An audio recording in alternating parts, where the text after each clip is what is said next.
Hello guys, I hope you're quite well. These are Instagram glitch opener file in After Effects. You can download from the link in the description. Here my website BulkyFX, and you can download from here.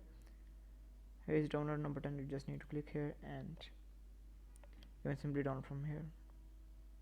Yes, click download and download anyway. Start download. So this is file of 104 MB, and here is another file. You need to extract this and you get this folder, and here are After Effects opener. This is a tutorial video. I don't have currently installed After Effects, so you can take help from this tutorial video. So I will leave the downloading link in the description. You can easily download from there. Thanks for watching this video. You can also download other graphic templates from my website. We provide graphic templates for free. You can download YouTube cover, Photoshop, After Effects, graphics, code, stock images, presentation. We also provide PowerPoint presentation, etc.